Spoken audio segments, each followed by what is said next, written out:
Welcome in, everybody, to the Line Movers Network College Football Podcast Championship Week edition. We got great games this weekend coming up. With me tonight is Ian Robbins and the Tutor. Hello, boys. What's up, David? I can't believe another regular season, college football season has ended. But best time of the year now, championship season, bowl season. Let's go. Good evening, Tutor. Good evening. I wanna start out ripping with my rivals here. Ohio State fans are bickering with each other about whether or not Ryan Day is fit to coach them, and I know what that feels like. We did that with Harbaugh. Granted, Harbaugh wasn't born on third base. And I want Ryan Day to stay the coach, so I hope he stays the coach. But he's gonna have to win the game, especially, or he's gone. Very true. Good point. All right, we're going to go through each and every game. The guys are going to give you their opinions. With the opinions, I think there will be some back and playoff talk, because it's just going to naturally come out of the game. So we're going to go through the games. My two experts, Tutor and Ian, are going to give you their picks, their thoughts on the game. If they don't have a pick, I'll chime in if I have a thought.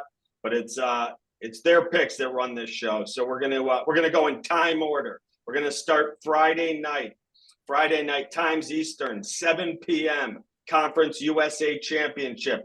We're going to play this one in Lynchburg, Virginia at Williams Stadium. New Mexico State is playing Liberty.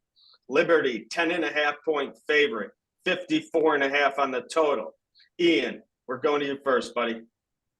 It's hard to go against New Mexico State. One of the best stories of the year. Diego Pavio, one of the best stories. Jerry Kill, amazing job. Liberty's just too good. I think his number is right. It's come down a little bit. Liberty's just too good. Too good on offense.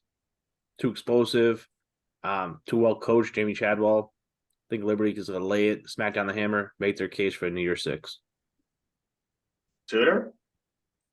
The previous game they played was at Liberty. Liberty won 33-17 and scored 20 unanswered points to end the game. I feel like New Mexico State has been battle tested lately. They might even have the hardest mid-major schedule to the end of the season out of anybody. I'm not going to call the upset, but I'm thinking by a half point and take New Mexico. Okay, Ian's on Liberty, the home favorite. Tutor on the Aggies of New Mexico State. The big one Friday, everyone's waiting for, 8 p.m. Eastern. From Las Vegas, Allegiant Stadium, one of the two championship games that will be played there this weekend, but the first one, the big one, the Pac-12 championship. Rematch of the game in Seattle. Oregon barely lost by 3 points. They had an opportunity late in the game to go for it. On 4th and 3, they chose not to. Washington got the ball, drove all the way down the field and scored. Penix was amazing. Bo Nix was amazing. It was an incredible game. Oregon, this line is really intriguing to me. Oregon up to 9.5 some places, a total of 66.5. Crazy to see the team that lost now 8.5-point favorites, though they were on the road in the first game. Give me the games and pick the game for me. 2, is the winner in and the loser definitely out? Tutor. Well, first thing I would say, Ian and I had a conversation about this when they played the first game. I was bashing the coaching because I felt like he should have went for those field goals. Had he gone for all those field goals, with Oregon right now is the number 2, number 3 team in the country. Washington has been skating by lately, and I feel like Oregon has been rolling. And that's the reason why you're seeing this crazy line. I mean, when was the last time you had a number 3 team in the country this down? So I think that Oregon is gonna win this game. The Heisman winner is coming from this game, Bo Nix, I do believe now. The winner of this game is going to get in, whether it's Washington or Oregon, whoever wins the game. I don't think it's a blowout, but I think Oregon scored a touchdown late in the game to cover, and I really, really, really do not want Michigan to face them in the first round. Tutor's on the Ducks. Ian. Yeah, I think the important statement was made in the rankings today when Oregon was sliding to that 5th spot ahead of Ohio State. I mean, that's a message that says they win, they're in. Period. Oregon wins, they're in. They're going to take Washington's spot that they're in. Washington wins, they stay in. Of course, undefeated team.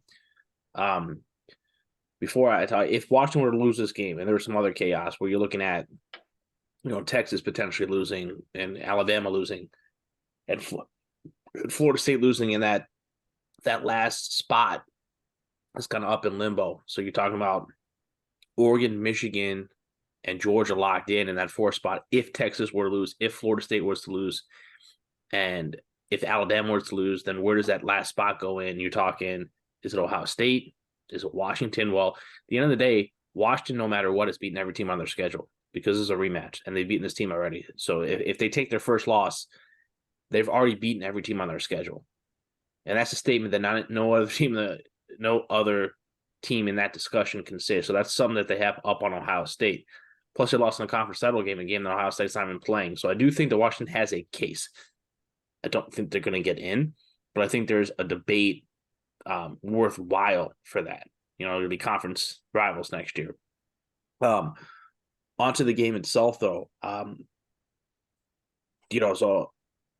Bo Nix has been the best player in the country the second half of the season for his team. Jaden Daniels maybe stat-wise, but let's not forget, when Jaden Daniels was putting up numbers against Georgia State and Florida, Bo Nix was putting up 400 yards in the first half against Arizona State and then sitting in the second half. So let's not take that away from Bo Nix. Of course, I do have a little pocket change on Bo Nix to win the Heisman here, so I do want to see that happen. Power rating-wise, Oregon, to me, is right on the same level as Michigan and Georgia. And Dane Lang's the real deal. Their talent is real deal. Their defense is the real deal.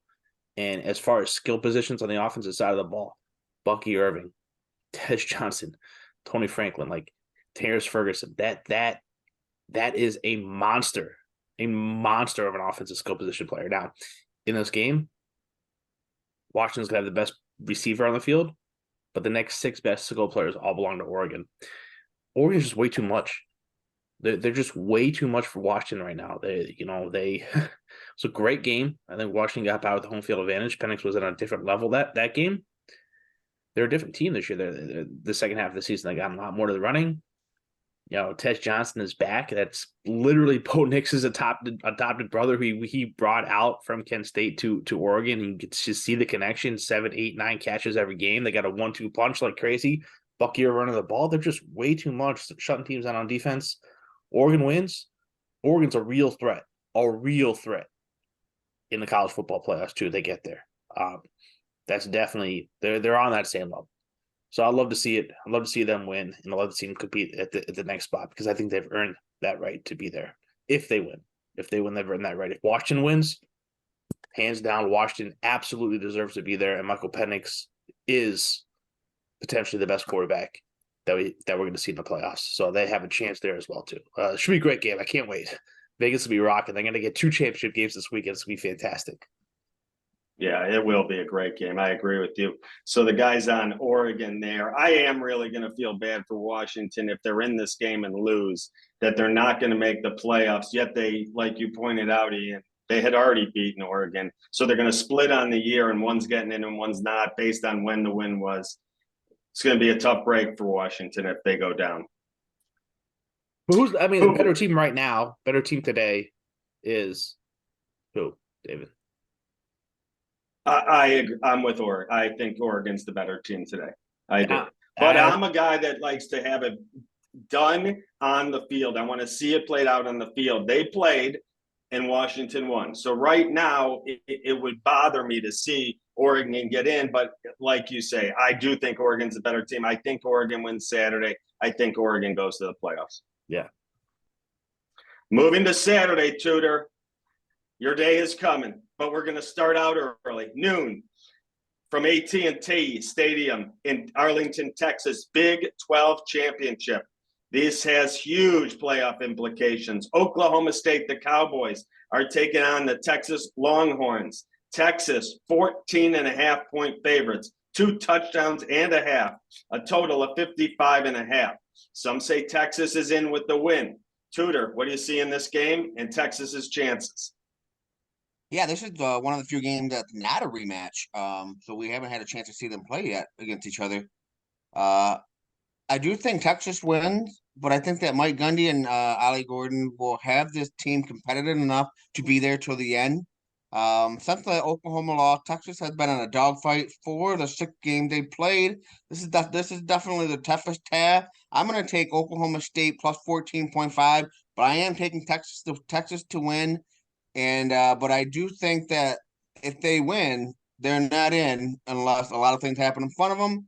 I do think that the committee probably secretly wants Texas to lose, so that's not a problem they have to deal with. So Oklahoma Great, covers, Texas wins. great breakdown. Ian? I think path is similar for Texas. Florida State loses, Texas wins, Texas is in. Alabama's not getting in over Texas. We stop that right there. And a one-loss Georgia team that just lost to Alabama, who got smoked by Texas at home, was not going to get in over conference championship Texas. Agreed. So Florida State, I think it's pretty cut dry. You got the Pac-12 winner, Michigan, SEC winner, Texas wins, Florida State loses, Texas is in. I think that's the ideal situation with the committee. You got a West Coast team, you got a Midwest team in Michigan, you got Texas, and then you got the Southeast covered. Do you think if Georgia beats Alabama though, Texas's win versus Alabama isn't that good anymore? Not a chance. So No, that if Oregon and Washington is a really, really, really close game, don't you think that Oregon and Washington can both still stay in front of Texas? not a chance. Texas wins conference championship, no chance. I think that's a playing game. The only way I think that there's a debate for that fourth team is if Texas loses and Florida State loses, that opens it up.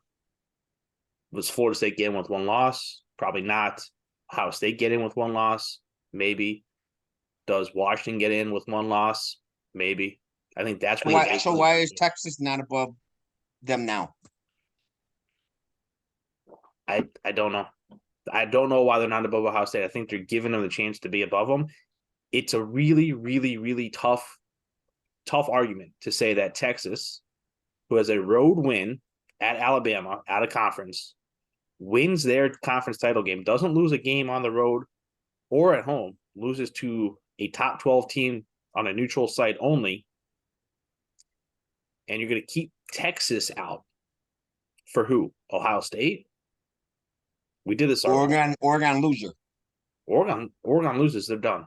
No, I mean, like losses. Oregon wins, Washington loses. So a conference championship versus a non-conference versus a team that had a chance to get in. Happened last year. It did happen last year. I mean, I can't see it happen. I can't see Texas being left out of all teams. You talk about the win. You talk about when Washington's best win would be what? Number 3 Oregon. Their loss would be number 3 Oregon. Texas's best win would be 15 Alabama. If they're they're still gonna be a top 10 team. Maybe. It's a great debate.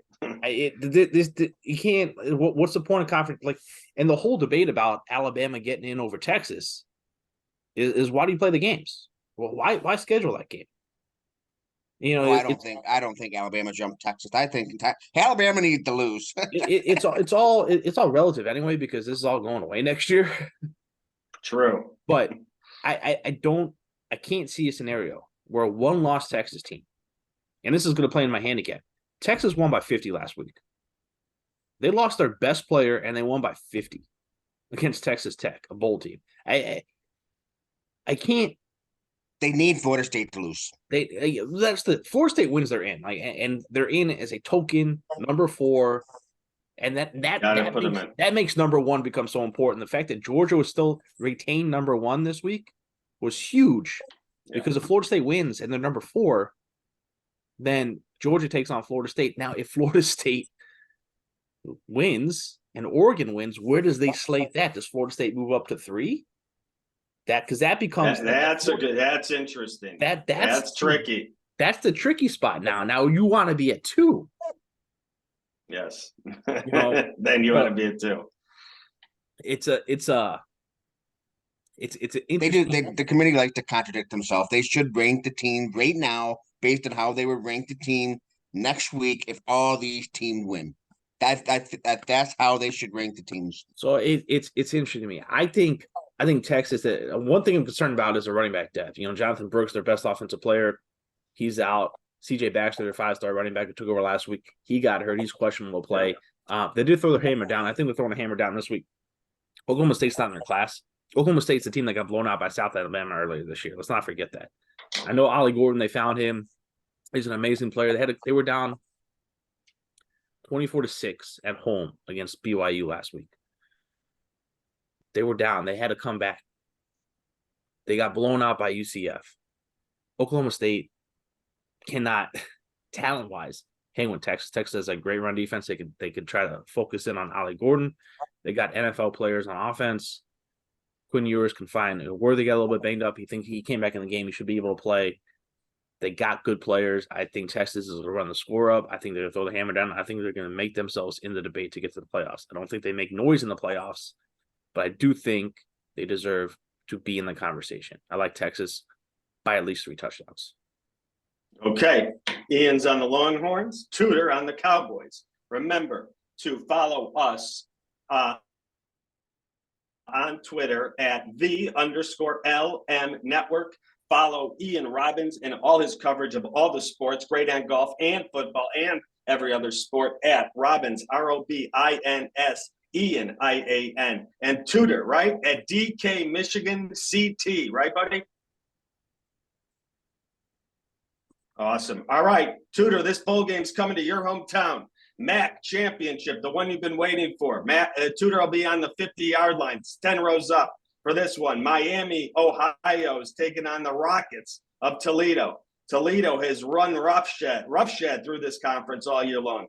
Toledo, the Rockets are 8-point favorites, 44 total at Ford Field in Detroit. Tutor. Toledo with a game-winning field goal from Illinois away from being 12-0 right now. The 2 best players on this field Saturday are Finn and Boone. Anybody know where Finn and Boone are from? Boone came over from Maryland. Detroit. They're both from Detroit. This game's in Detroit. Hometown game. They're going to have a lot of fans watching. They went to Miami earlier this year and didn't even score in the second half and still won the game. I'm taking Toledo big here. Ian, you with them?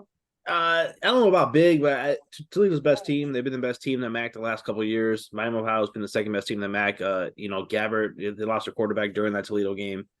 It was a big loss. Miami, Ohio has been able to win with the backup quarterback Smith. But 2 best defenses in the MAC. 2 of the better defenses in the country, quite frankly. Slow down pace. Both teams want to run the ball. I like under. Playing this game under. I think 7.5 is a little much. Anything under 7, you could lay it with Toledo. Anything over 7, I think you take with Miami. Under's my look. Maybe opening score drive, take it live in play. Should be a good game. 2 good teams. The two talented teams, 2 very good teams, well coached teams. 2 teams that deserve to be there. So it's gonna be a fun game to watch. Awesome. Moving to the afternoon, 3:00 Eastern. We're going back out west. The Mountain West Championship, also like the Pac-12, being played at Allegiant Stadium in Las Vegas. These 2 teams were decided Sunday morning by computer scores out of the Mountain West Conference. Just a few weeks ago, I thought Air Force was in control of this conference, and they totally fell off. So we have Boise State, the Broncos, are playing UNLV. UNLV, one of the most upstart stories in the country this year. This came out of nowhere. I didn't see this one coming. It's playing UNLV in Las Vegas. Interesting situation there. We'll see if the fans come out to back them. Boise State, a small 2-point favorite. Big total, 58.5. Ian. Yeah, it's funny. Boise State's a tale of 2 teams. Started out real slow, looked real bad. Couldn't figure out the quarterback position. Fire their head coach. Changes it up. One of the quarterbacks that's hurt. They go back to Green, who was in their starter last year, and all of a sudden they find themselves because they go back to the all running game with a running quarterback and 2 great running backs, Agenti and Halani, and they're able to win the last couple of games. But I think they're kind of fake wins, to be honest with you. UNLV's been the team all year. They've been the best team all year. This game, San Jose State should be in this game. UNLV didn't really have any motivation to win that game last week. I think they were anticipating a rematch with San Jose State, so they kind of pulled back. They got down 3 scores early on. UNLV is the best coach team in the conference. They got the offensive firepower like crazy. Receiver White's the best player in the conference. Maeva has been amazing at running at the quarterback. They just rotate through 3-4 running backs. I love UNLV home spot. I think the local Vegas crowd loves UNLV when they're good. Basketball or football. I think they will get a crowd. I think they will get some support. And I think they're just outclassed. I think they're a better team than Boise State. And I like UNLV. They're underdogs. I don't think they should be underdogs. And we've already seen the line move. All right, it opened 5. It's already down under a touchdown. Give me UNLV to win. I like them to win by a touchdown. Tutor, you on the Running Rebs with them? Hey, the running Rebels were part of Michigan's crappy schedule. Now look where they are. Are you kidding Anyway, me? to get Michigan in. Nobody's making fun of the schedule anymore, are they? Are you kidding me? UNLV lost last week and some computer ranking gets them in. So of course all hell's gonna break loose and they're gonna win the Mountain West. They're gonna upset them. This is at home basically for them.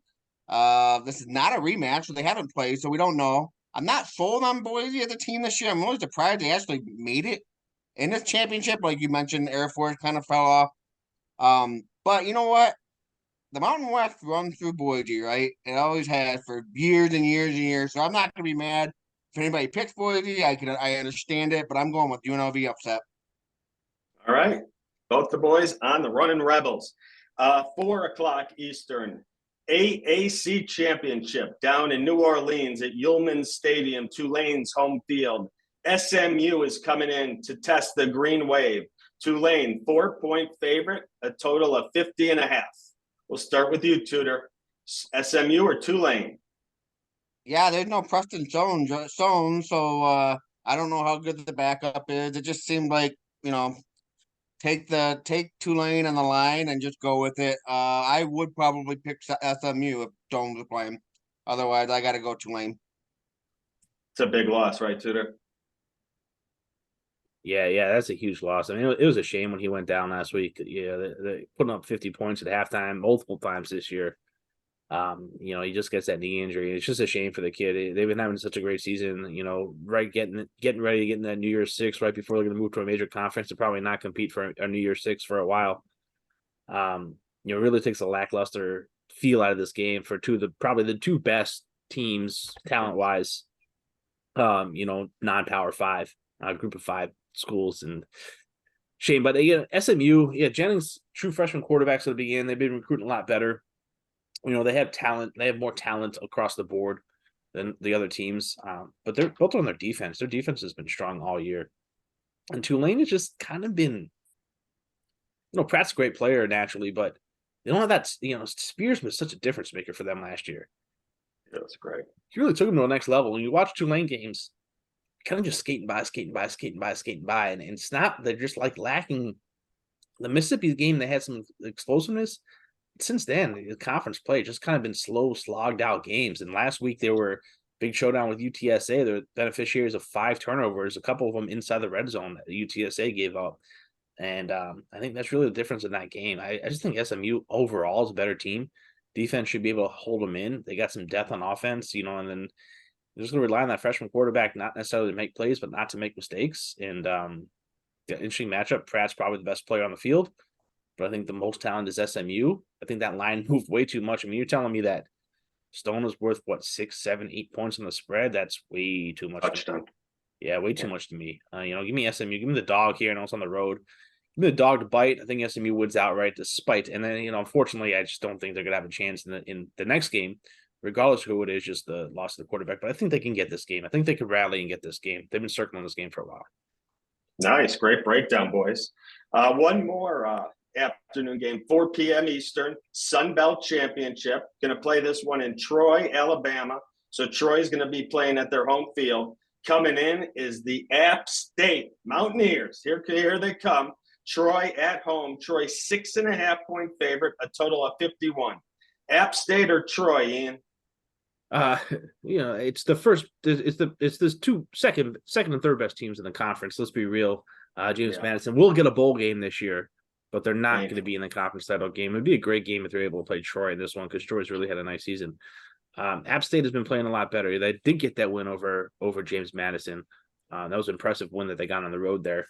I think this total's a little deflated. I think people are still thinking about Troy last year as this great defense. Maybe you're not paying attention to them, but they are scoring some points in bunches. Gunnar Watson at quarterback, Vidal at running back. They are scoring points in bunches. Aguilar at App State since taking over. They've had a pretty nice offense too, being able to score, move the ball. I like this game to go over. I do think Troy's the best team. I think App State can keep it early close, but I think Troy's going to run away with it late. Troy's solid. They are a solid program. They're in the midst of a very good run here, and I like Troy. I like points. And Troy by the touchdown to cover. Very good. Ian's on Troy. You with him, Tutor? Well, we're not getting James Madison's game. Let's not kid ourselves. Appalachian State gave Madison the business at their place on their turf with the world watching. So I have no problem with Appalachian State being in this game. I do think Appalachian State upsets Troy, stops them from the back-to-back Sun Belt champs, and like Boise State, Sun Belt won through Appalachian State these days. Take the points. Good. Ian, you remember when App State went into that school in Ann Arbor? Remember that? Is that when they were FCS school? Yeah, they were FCS school, right? A transition situation. Yeah. Wait, who did they beat again? I forgot. Yeah, that school in Ann Arbor up there. Yeah. I do remember that. Team was like 9-4, fired their coach. Nothing special.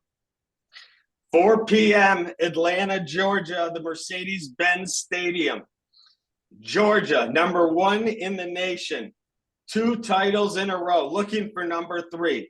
Here comes Alabama, roll tide. Nick Saban has his team undefeated besides one game, a home game against Texas, week 2 of the season. Since then, they've looked good enough to win every game. It hasn't been pretty. It's not one of your typical Alabama awesome defenses.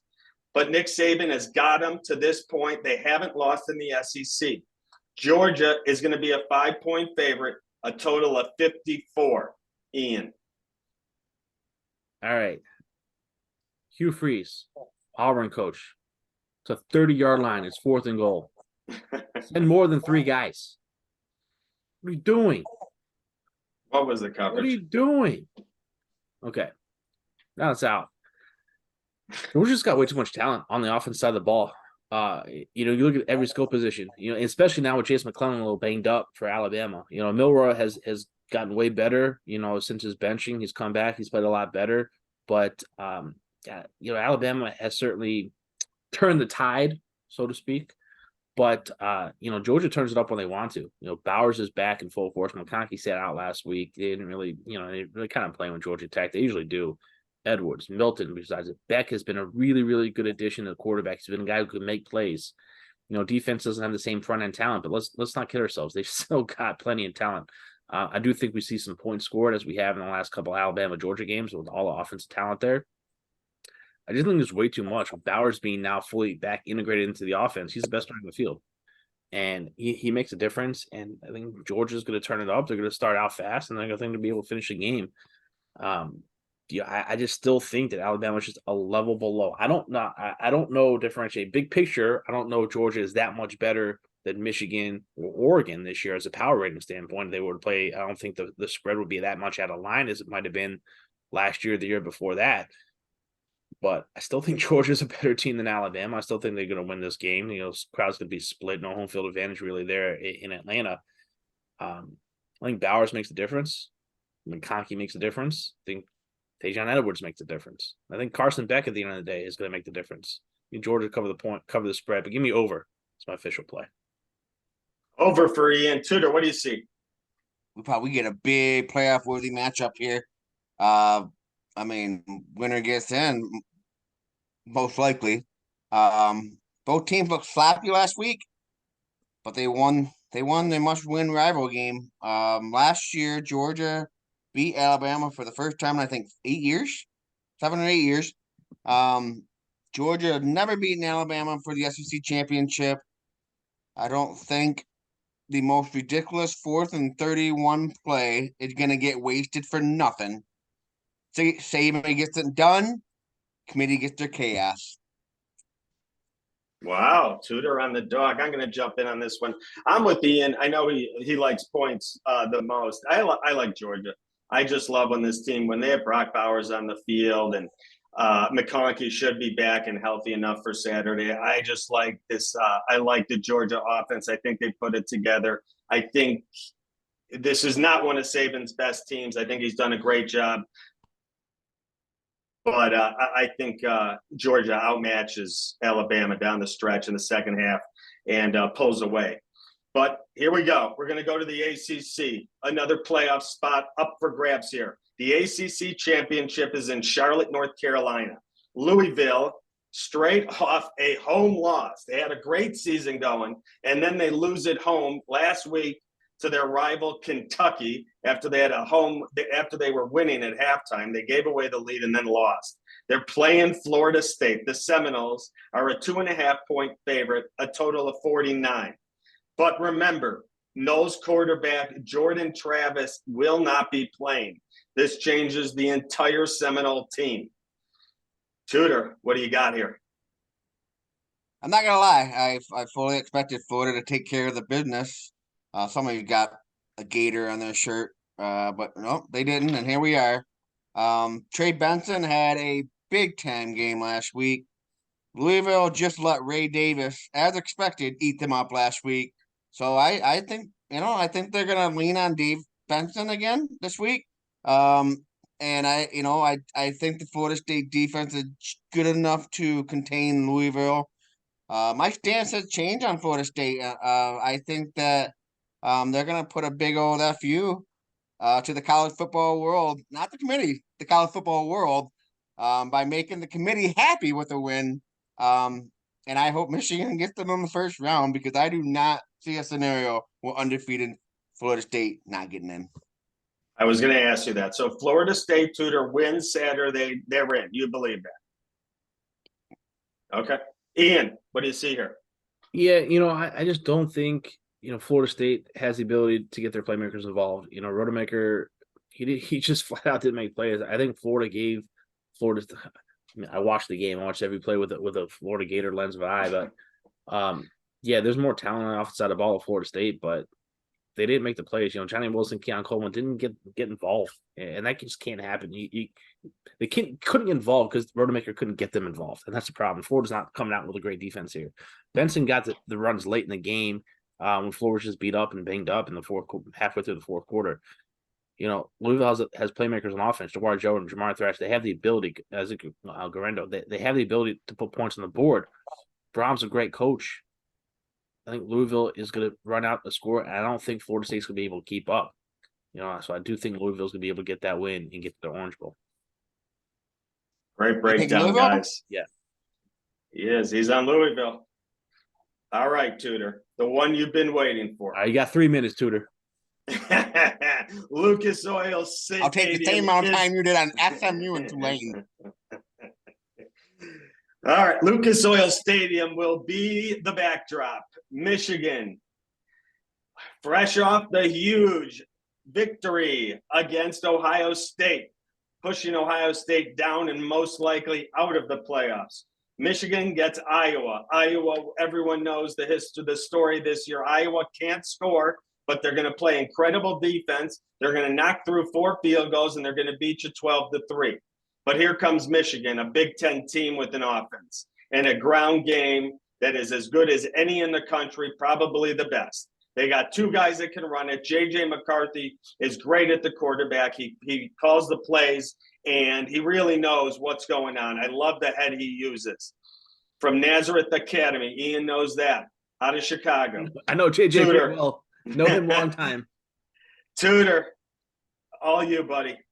Yeah, don't forget, Michigan lost their best lineman this week. Good point. So that doesn't fare well for the playoffs. And so that's looking ahead.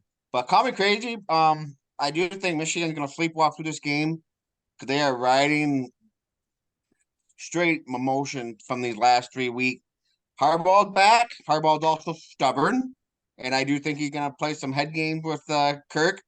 You know that game, right? Run, run, punt, run, run, punt, run, run, punt until someone gets the big punt, the pin down punt and a turnover or something like that. I don't think Harbaugh is going to want to risk JJ for an injury. I don't think you see any cute plays, any cute rollouts, any runs with the quarterback. I would also expect more backup running backs to play if they can get a lead.